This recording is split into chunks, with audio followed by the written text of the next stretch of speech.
So good evening, ladies and gentlemen, and welcome to the 114th annual meeting of the Greater Beaumont Chamber of Commerce.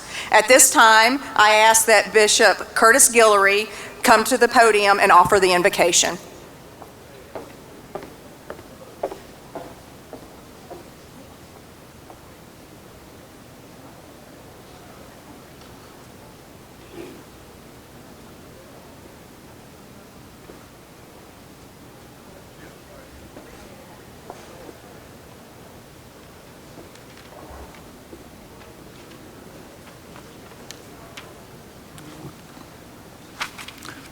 Let us pray.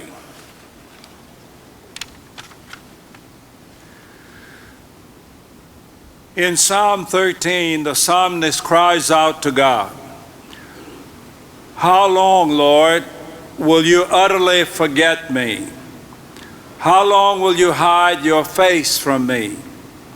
How long must I carry in sorrow within my soul, grief in my heart from day to day?" Lord, in many ways we understand the cry of the psalmist, given the tragedies that have taken place this year. Forest fires, tornadoes, earthquakes, hurricanes, the Las Vegas massacre in which 59 people died and 500 wounded. But Lord, these tragedies are not far removed from us.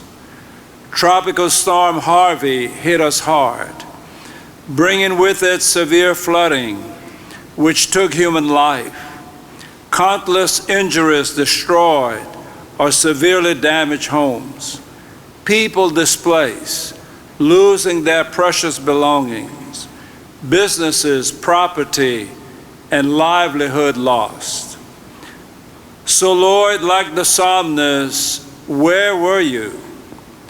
Let us remember that it was in the midst of a storm that you spoke to Job, who felt you had abandoned him when he needed you the most. Lord, it was in the midst of Harvey that you manifested your presence through the leadership of our county judge, county commissioners, our mayor, city council, Chamber of Commerce, and businesses like Cheniere Energy and Golden Pass LNG. Lord, you manifested your presence through strangers helping strangers, neighbor helping neighbor, and especially through our first responders, and from people throughout the country. The walls of political, social, and ideological divisions came tumbling down by the flooding waters. Without these divisive walls, people were able to see their common humanity. When one member hurts, we all hurt.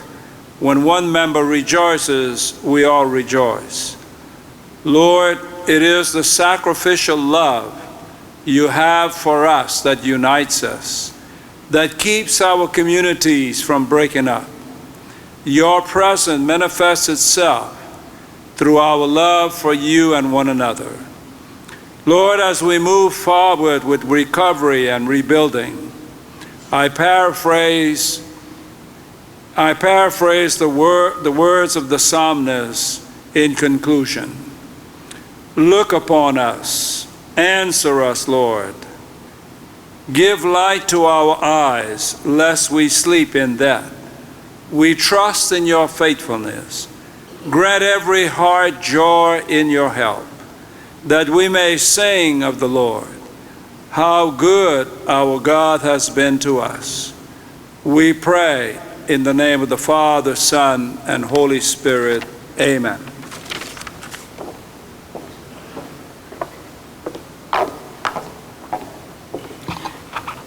As I move on through the program, if I could please get one of the staff members at the registration table to bring me the list of elected officials, I would greatly appreciate it. Thank you, Bishop Guillory, this evening. appreciate that prayer, and what a lovely tribute to things that we have gone through. This evening, we are especially pleased to have some honored guests, and I ask that you hold your applause until we have listed everyone. Before we move on to the elected officials, I'd like to ask my counterparts in Orange and Port Arthur, Orange, Ida Shaslau and Bill McCoy, if you could please stand and be recognized. They are our special guests tonight.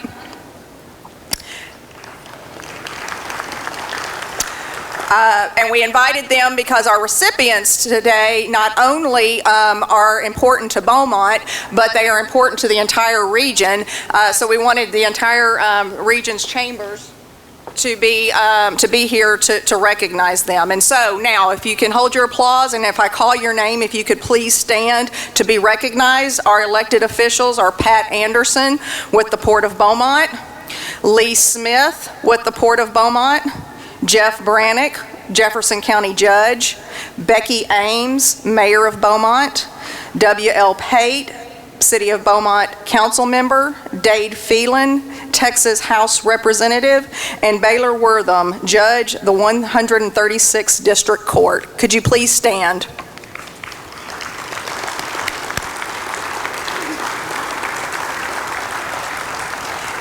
And now I will turn the mic over to our current chair, Mr. Tom Broussard.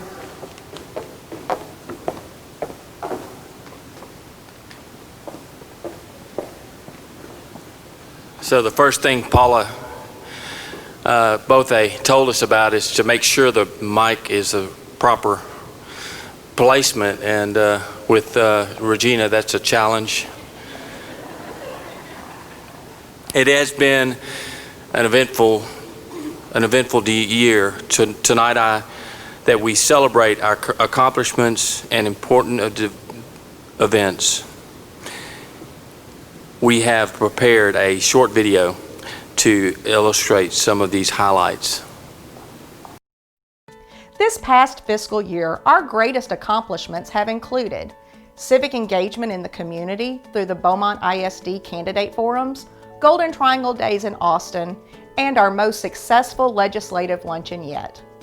Focusing in on improving the involvement of the Beaumont Economic Development Foundation, and Spice of the Season, which benefits Leadership Beaumont, youth leadership programs, and the Beaumont Chamber Foundation mentorship program through the Beaumont Chamber Foundation. It was a sold-out event, the first in the event's 17-year history. Our success of this past year would not be possible without our amazing members. Unfortunately, this year also brought Hurricane Harvey. Refocusing the Chamber's attention to recovery, many members of the Greater Beaumont Chamber of Commerce staff volunteered in the immediate aftermath.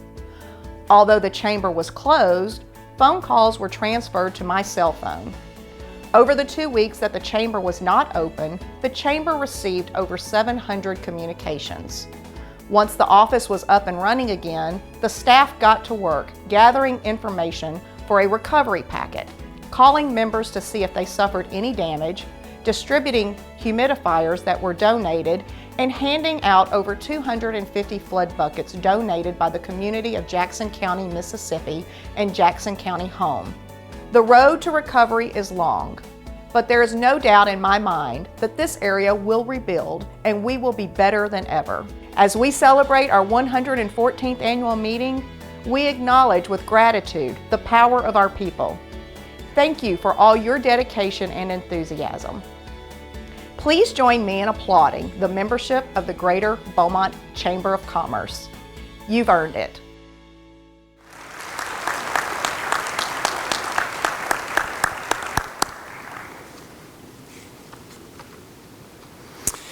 Now it is my great pleasure to introduce our new chairman for the Chamber Board, Mary Poole, and I would be remiss if I didn't thank Mary for her support of me through this, and Regina through this year. So our new chairman, Mary Poole.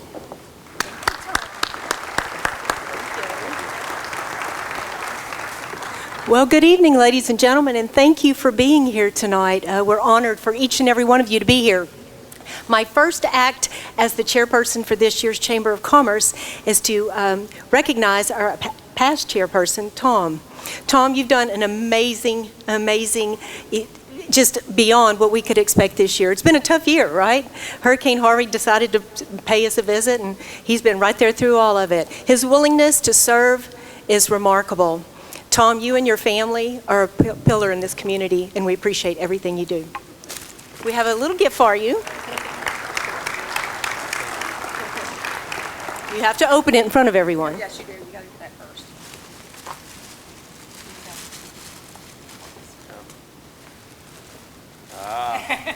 For those of you that don't know Tom really well, he's never met a pair of fancy socks that he didn't like. And there's quite a few. Oh, my goodness. A bunch. That's awesome. That's awesome. Yeah. Come up here for a picture. Photo op, photo op. There you go. Yep.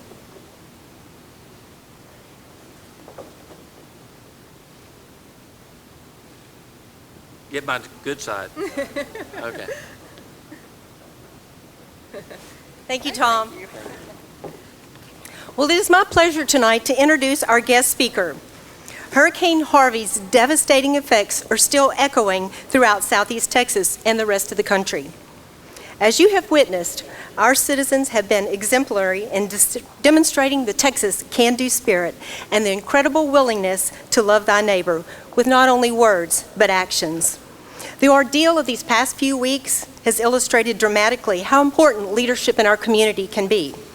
At the vanguard of the efforts to restore our community has been one outstanding public servant. This evening, we are honored to welcome Judge Jeff Brannick as he presents a State of the County address. Ladies and gentlemen, please join with me welcoming my friend, Jeff Brannick.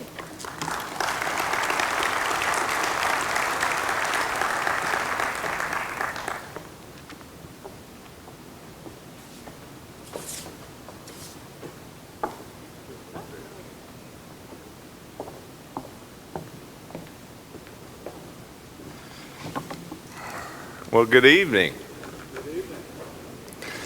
You know, Harvey came across the Yucatan Peninsula, skipped across the Gulf, went in north of Corpus Christi, went over Victoria, made a few circles, wandered back out in the Gulf, came up to Houston, moved over to us, seemed like it would never leave. And so I told my wife, I said, you know, it's appropriate that it was a man's name for that storm because it was obvious it wouldn't stop and ask for directions from anybody.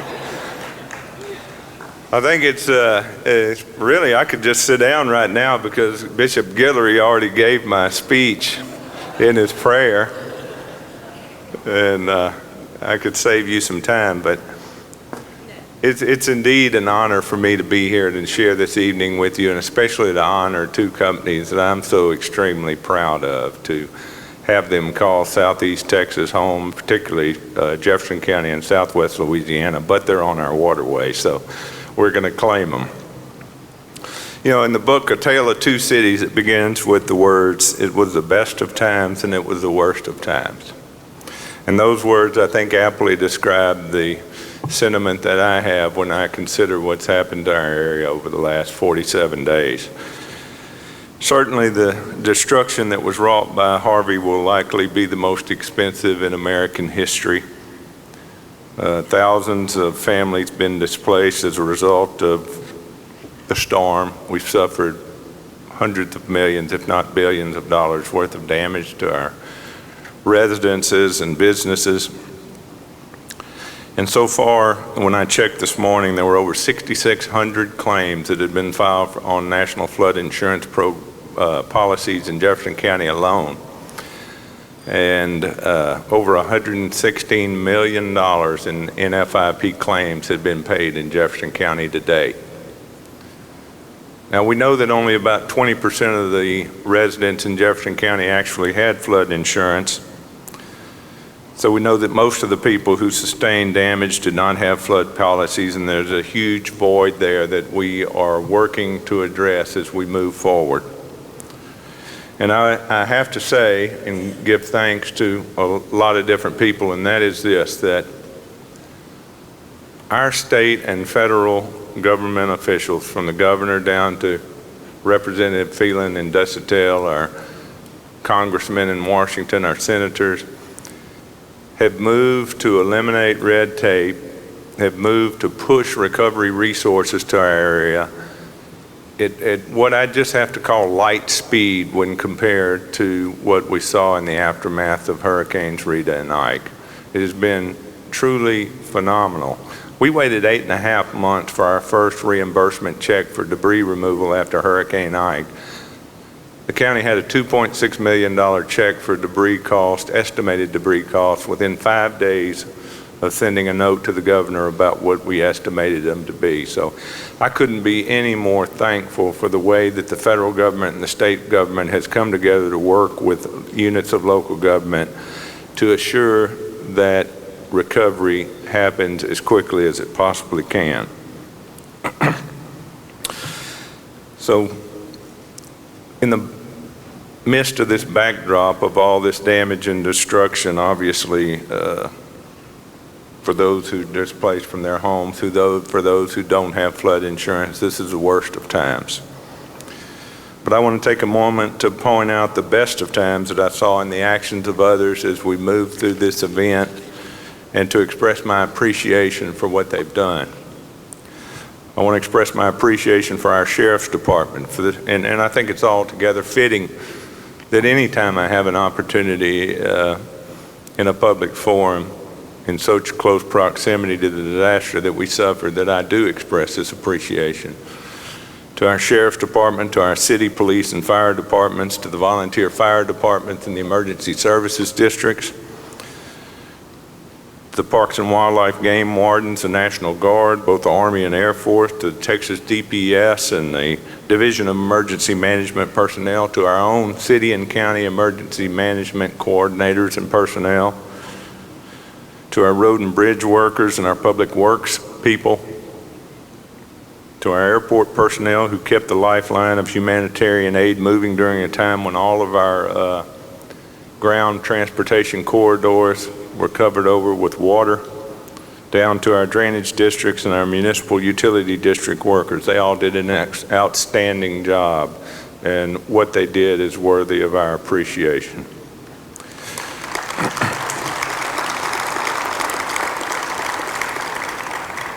But I think more importantly, I have to express appreciation to the homemakers who saw the news reports of the elderly that were sitting in flooded nursing homes and who took action and went to be of assistance.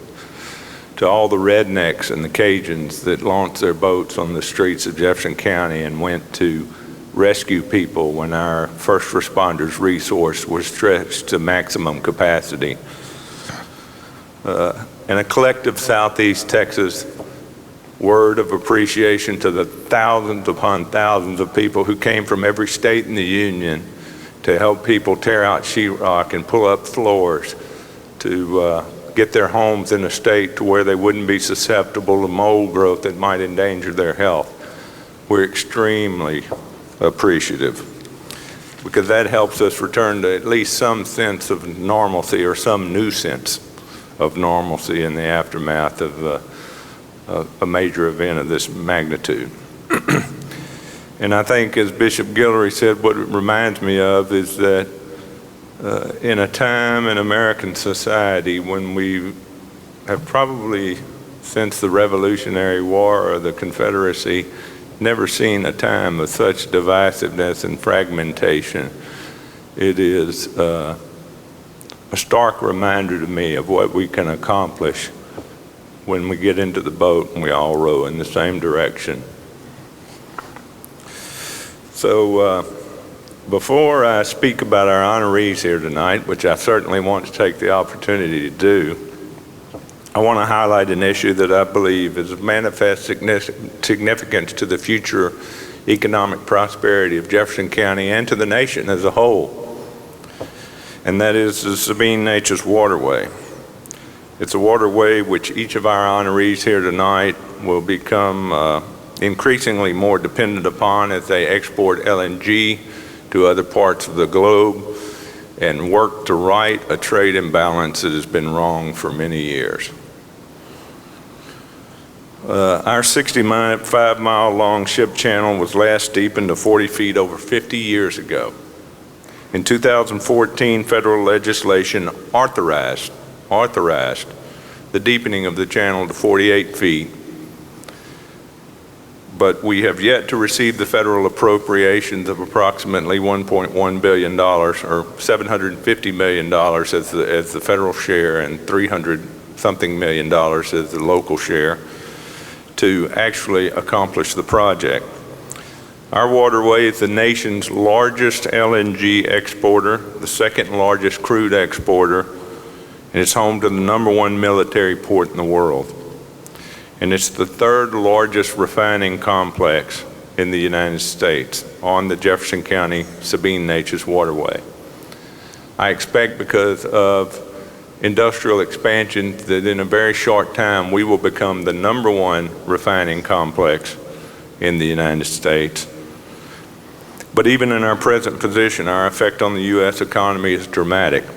And it's for this reason. Houston's refining complex is slightly larger than ours, but 75% of the production in Houston is consumed in the Houston area. Over 99% of the production in Jefferson County goes to other parts of the United States or other parts of the world. And I think that any of you who have filled your gasoline tank before Hurricane Harvey and in the aftermath of Hurricane Harvey can testify to the effect it's had on our region and on our nation. We've seen 25 to 35 cent increases in the price of a gallon of gasoline here locally. In some parts of the country, California and other crazy places, it's been well over $1. So Hurricane Harvey caused a disruption in our refining and capacity. It also caused shoaling in our Sabine-Neches waterway that led to draft restrictions that prevented us from sending ships out. We lost about 25 crude export ships, about 12 LNG and LPG export ships that were hundreds of millions of dollars in revenues. Just during the 27 days after Hurricane Ike, and we had an economist at the Navigation District run these numbers, we lost 562 million gallons of gasoline production, 309 million gallons of diesel production, 112 million gallons of jet fuel production, and that accounts for about $3.6 billion in revenues that were lost. But more importantly than all of that is the fact that because of the disruption in refining capacity in Jefferson County, consumers across the United States were forced to pay $2.9 billion a day for additional cost in fuel. That's almost $80 billion over the course of 27 days in a loss of consumer discretionary spending. And so obviously spending $1.1 billion on a channel deepening project that could have significantly ameliorated the effects of those losses would be a wise investment and one that we can no longer afford to ignore. So to the extent that any of you are Twitter friends with President Trump, please ask him to put the channel deepening project into the Community Development Block Grant funding for the Sabine-Neches waterway. It would be the best investment the United States Treasury has ever made. So I want to tell you, it's particularly exciting for me to be here and to have the opportunity to visit with you here tonight about our honorees and about Golden Pass LNG and Cheniere Energy. We are proud to have them as our friends and neighbors, and we are proud that they are residents of Jefferson County. You may say that Cheniere's in southwest Louisiana, but I have invasion plans that are on the drawing board. So we plan on them being part of Jefferson County very soon. And it's exciting to be here to see them put Southeast Texas on the global energy map again. And I say again because This new opportunity is securing Southeast Texas as America's energy gateway, just like the original catalyst Spindletop that started it all over 116 years ago and put us on the world energy map. So it's appropriate that we should honor these two global energy giants as we visit here tonight. And I think sometimes I hear the phrase, sometimes you're so close to something that you almost miss it. And I think some days I feel that way about the growth in our energy infrastructure. We've always been a part here in Jefferson County of the energy culture, and they've always been a part of us. And it's transcended generations. My great-grandparents and my grandparents worked at the beginnings of the Texaco refinery and the Gulf refinery in Port Arthur. And I see three waves of energy change as we approach this next decade. Our great-grandfathers and our grandfathers rode the first wave, which was the energy discovery wave at Spindletop.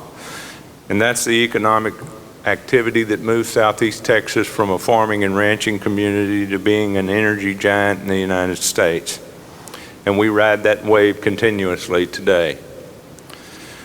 The next wave was my father's generation, the energy transformation wave, where we learned to change those crude oil and natural gas molecules into even greater value as we refined them and ran them through our petrochemical processes and turned them into everything from tires to toothpaste and paints to plastics. We have 4 major refineries here, 32 chemical plants. We make the constituent ingredients for everything from tires to paint surfactants to baby diapers to Tide detergent. And we refine so much that nobody else in the United States rides, flies, or takes a train, but that we didn't play some part in transporting them. And now we're entering the third wave, which I call the energy export wave, and hopefully that's going to be the energy wave that sustains and supports our children and our grandchildren as we move forward. We'll maintain our energy production and our manufacturing of energy-based products, but we're going to enter the wave of the future, which is taking our plentiful U.S. natural gas resources and converting them to a global energy supply around the world. We'll be shipping clean U.S. and Texas gas and helping to power not only developing nations, but developed nations. Energy is the lifeblood of our community and our globe, and it's the catalyst for all human activity, and we should be proud in Southeast Texas to be a part of that. There's been, to be sure, real progress has been made in conservation efforts and alternative fuels during the last several years, but the reality is that today we're using more energy, not less. Maybe that's not true in the developed world, but in the developing nations, more people want and are getting electricity, clean water, cars, improved agricultural processes and houses. And we need to be in a position to supply them, and we're well positioned to do so. And we should care about that, because by providing clean, abundant energy to the world, it means we have a healthier world, we have a cleaner environment, we have a friendlier and safer world, and it means continued prosperity for Southeast Texas. I can't believe somebody's calling me right now. Hello, Mom. It'll be a healthier and a cleaner world because our Texas and Louisiana produced LNG is going to remove, they're not only going to reach markets in South America and Europe and China and India and across the globe. A lot of it's going to go to developed areas, but a lot of it's going to go to undeveloping third world countries as a replacement for a lot of dirtier fuels like coal and wood and grass and even in some countries dung. So those countries will have access to more abundant and reliable power, and the quality of their lives will be improved, and their children will be able to study books by the light of bulbs, whatever kind, incandescent LED or whatever, but not candlelight. And it'll become a friendlier and safer world because they'll purchase clean and reliable supplies of natural gas from the U.S., not from Russia or from countries that are unfriendly to us. And those geopolitical advantages for the U.S. being a global supplier can't be overstated. It puts us as a player in every region of the world, and it puts us there not with guns and bullets, but with energy that makes people's lives better. And it also means more prosperity for Southeast Texas. Natural gas has become the catalyst for more economic activity in Southeast Texas and Southeast Louisiana than anywhere else in the country, and nobody else even comes close. If you draw a circle within about an hour and a half of where we're standing here tonight, you'll recognize that there's not just billions of dollars of investment, not just tens of billions of dollars of investment, but there's hundreds of billions of dollars worth of investment that are going on in our immediate area. And if we tried to put that into perspective, I looked at it, and if I spent $100,000 a day, every day for 25 years, I could spend $1 billion. Well, these guys are spending 30 times that much, and they're spending it here right now. And it means a lot to our community. And here's some interesting multipliers that relate to the LNG industry. The LNG industry is predicted to add 450 to 500,000 jobs to U.S. economy and $73 billion to our gross domestic product over the next 20 years. The Department of Energy estimates that a single LNG terminal creates 50,000 jobs in design, engineering, and construction. And every $1 billion of exports can support 6,000 jobs. So at $13 to $25 billion worth of expected LNG exports out of our area, that would support 78,000 to 150,000 jobs, according to the U.S. International Trade Administration. That's phenomenal. As far as global markets, the U.S. LNG growth will likely propel the United States to being 40% of the natural gas trade in just the next 5 years. That's good for us. That's good for safety. That's good for geopolitical reasons. And that's good to undermine the economic impact of countries who are not necessarily friends of ours. 60% of all new LNG export capacity currently under construction globally is in the United States. And forcing Russia to compete on price in Europe is driving down prices. As a matter of fact, the most wonderful thing about it, I've heard that Cheniere has already shipped some LNG supplies over to Lithuania and to Poland this year. And that's got to be great for stabilizing relations in a tense environment. And Japan's government has just committed $10 billion to building import infrastructure in Asia so that they can buy American gas. And we know that that means Texas gas. That's exciting news. So the two companies that we're honoring here tonight, Cheniere and Golden Pass, they're going to invest $25 to $30 billion just to build the facilities, and that equates to somewhere between $75 and $90 billion in economic activity for our region. They're going to buy and sell billions of dollars of gas every year. They're going to directly hire tens of thousands of construction workers over roughly the next 10 years. And they're going to generate and create thousands of permanent jobs in our region. And they'll do this all while being sound environmental stewards and good neighbors, as they've proven themselves to be over the course of the last several years.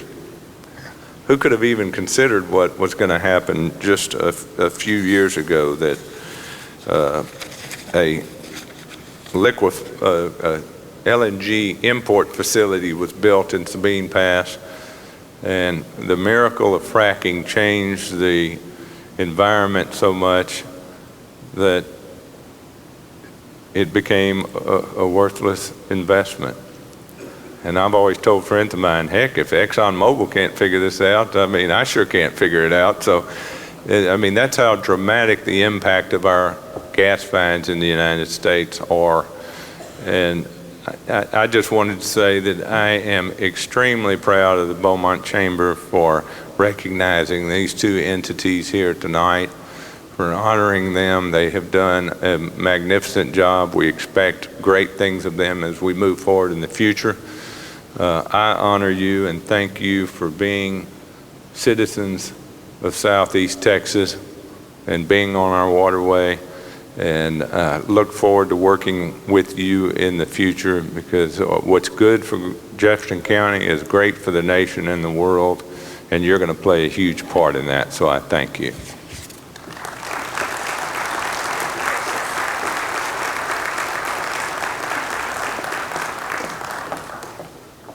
Well, thank you, Judge Brannick, and please don't forget to call your mother back. Well, ladies and gentlemen, the Spindletop Award is the highest honor the Greater Beaumont Chamber of Commerce can award. It is my pleasure to share with you a brief video that illustrates some of the many reasons we're proud to present the award to this evening's honoree. Please watch.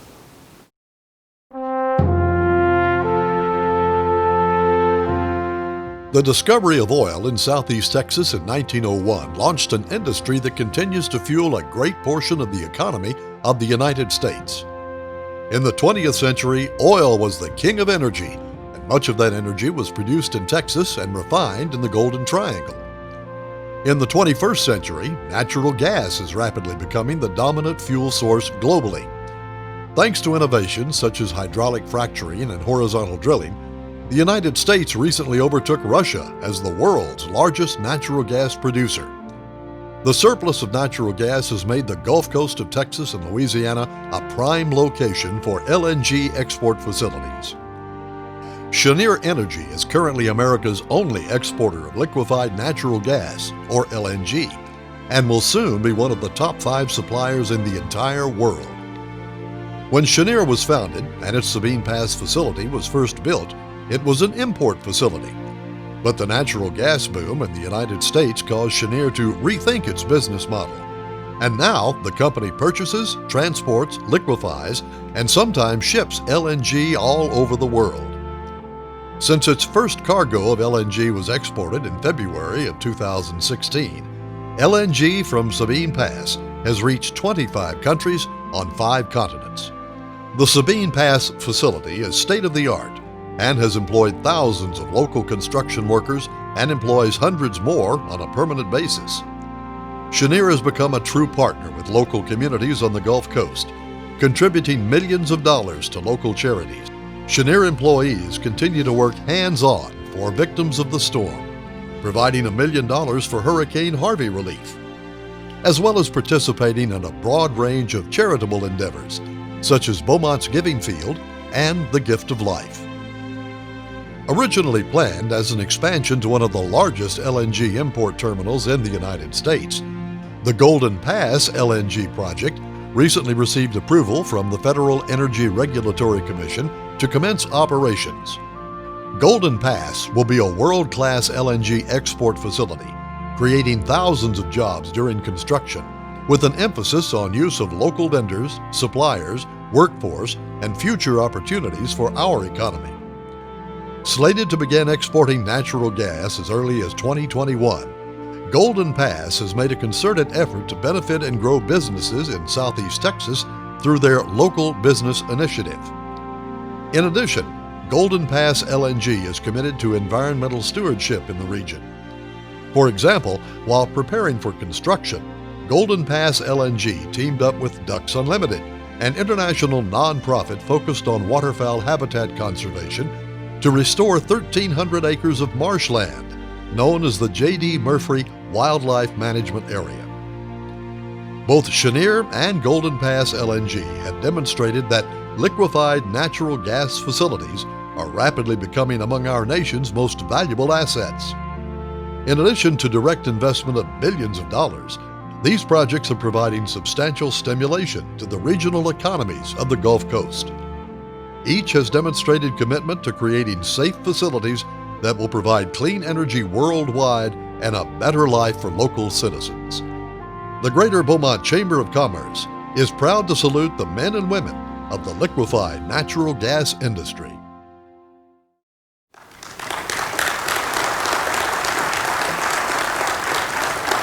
Well, at this time, I'd like Doug Chandra from Chenier and John Frazier from Golden Pass to join me on the stage, please.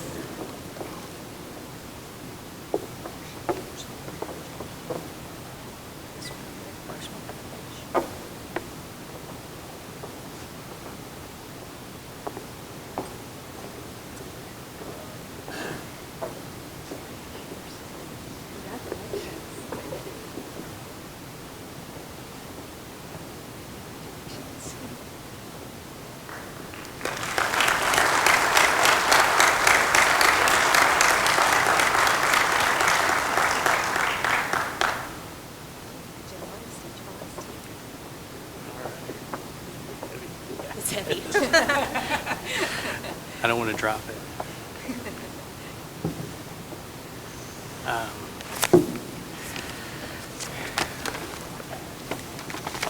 First of all, thank you, Chairman Poole.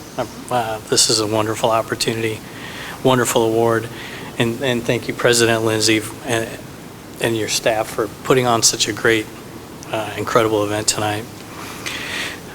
It's an honor and privilege to receive this award on behalf of Chenier.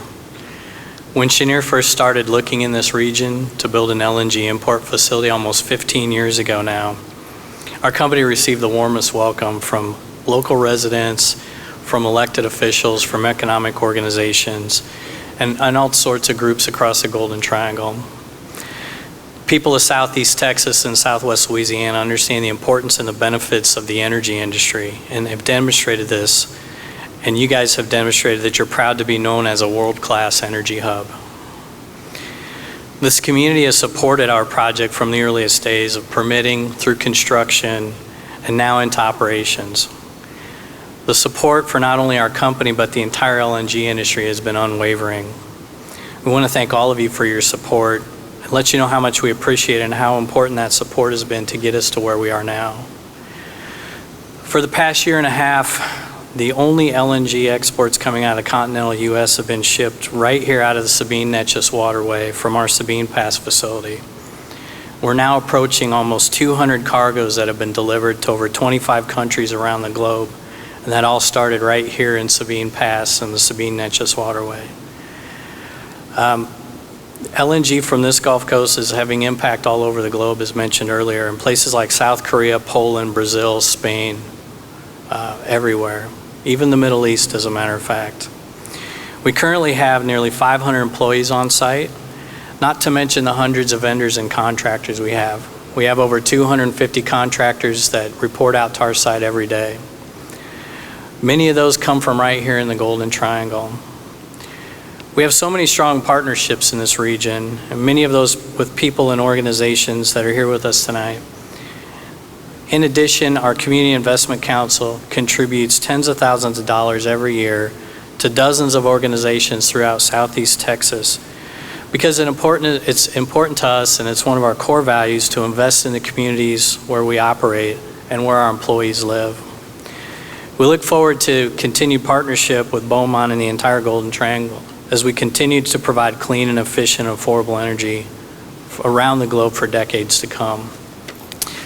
The men and women of Chenier Energy are honored to receive this recognition from the Greater Beaumont Chamber of Commerce. I'm pleased to receive it on their behalf. Thank you very much.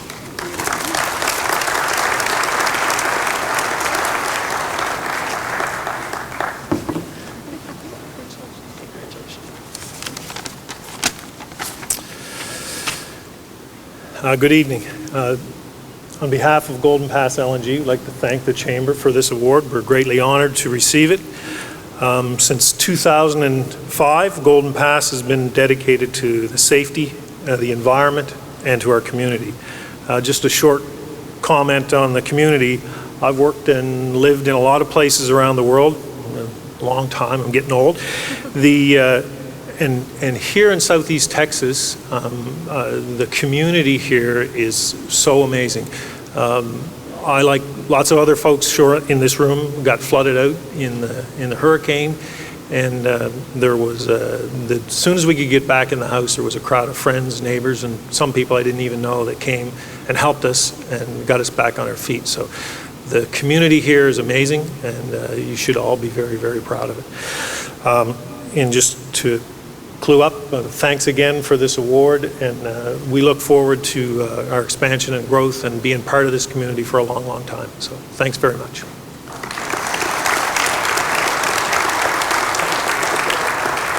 Well, congratulations to the men and women of Cheniere Energy and Golden Pass LNG. Thank you for your many contributions to the economy of Southeast Texas and Southwest Louisiana, as well as the world. Ladies and gentlemen, we once again thank you for your time tonight. We have champagne. I hope you will stay and join us as we recognize these wonderful companies. Have a safe trip home, and you are dismissed. Congratulations.